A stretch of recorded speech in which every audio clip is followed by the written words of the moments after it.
Dan kita kemarin sudah membahas mengenai puasa sunnah yang pertama adalah puasa Arafah yang kita kerjakan kemarin 1 hari sebelum hari raya Idul Adha. Dan para ulama mengatakan kenapa Arafah dinamakan dengan Arafah. Maka ada 3 pendapat dari para ulama mengapa Arafah dinamakan dengan Arafah. Maka yang pertama adalah bahwasanya pada Arafah dinamakan dengan Arafah adalah karena tempat tersebut di mana di padang Arafah ini Allah mempertemukan kembali Nabi Adam alaihissalam dengan istrinya Hawa. Setelah Allah Ta'ala menurunkan Nabi Adam ke dunia, setelah Nabi Adam dikeluarkan dari surga diturunkan ke dunia, maka Nabi Adam tidak langsung berkumpul dengan istrinya. Maka dikatakan bahwasanya Imam Ibnu Katsir mengatakan bahwasanya dalam kitab Al-Bidayah wa Nihayah dan dalam kitab beliau Tafsir Ibnu Katsir, beliau mengatakan menyebutkan sebuah riwayat yang menyatakan bahwasanya ketika Allah Ta'ala menurunkan Nabi Adam ke dunia ini, maka Allah turunkan Nabi Adam di negeri India.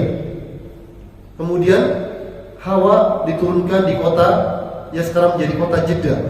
Jadi dipisahkan oleh jarak yang sangat jauh sekali. Dan Allah Ta'ala pisahkan Nabi Adam di dunia dengan Hawa ini selama dikatakan selama 300 tahun. Jadi tidak langsung bertemu. Tapi Nabi Adam keliling dunia mencari istrinya, kemudian dipertemukan Allah Ta'ala di padang Arafah. Makanya kemudian padang ini dinamakan dengan padang Arafah karena Nabi Adam kembali mengenali istrinya bernama Hawa. Nah kemudian tempat pertemuan antara Nabi Adam dan Hawa ini dinamakan dengan Arafah. Ini pendapat pertama. Kemudian pendapat kedua mengatakan bahwasanya kenapa padang Arafah dikatakan dinamakan dengan Arafah. Pendapat kedua adalah ketika Nabi Ibrahim alaihissalam beliau selesai membangun Ka'bah, maka Allah perintahkan kepada Nabi Ibrahim untuk menyeru kepada manusia agar melaksanakan ibadah haji. Maka kemudian Nabi Ibrahim bertanya kepada Allah, "Ya Allah, saya ini hanya manusia biasa, suara saya ini terbatas.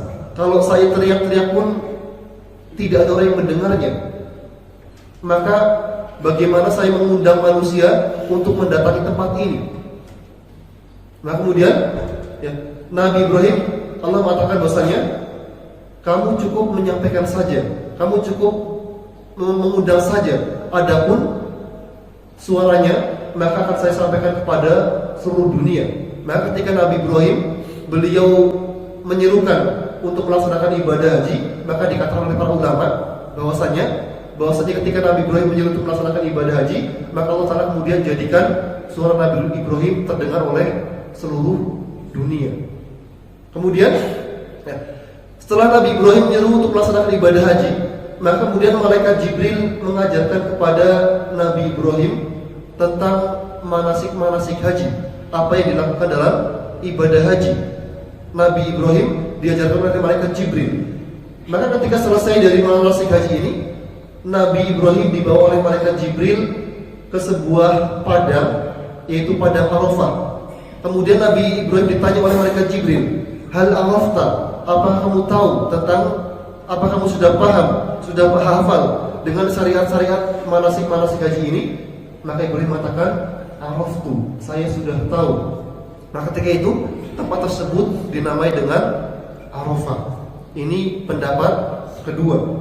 Kemudian pendapat ketiga, dan ini pendapat yang dirojikan oleh para ulama, yang dinamakan dengan Arafah karena seluruh kaum muslimin di seluruh penjuru dunia mereka berkumpul di tempat tersebut. Mereka saling kenal, saling mengetahui antara satu suku bangsa dengan yang lainnya. Sehingga kemudian karena tempat ini adalah tempat perkenalan seluruh kaum muslimin, orang Indonesia jadi kenal dengan orang Afrika, ya, orang Eropa kenal dengan orang Arab dan seterusnya. Maka kemudian tempat tersebut dinamakan dengan Arafah. Jadi ini sebab kenapa pada Arafah dinamakan dengan Arafah.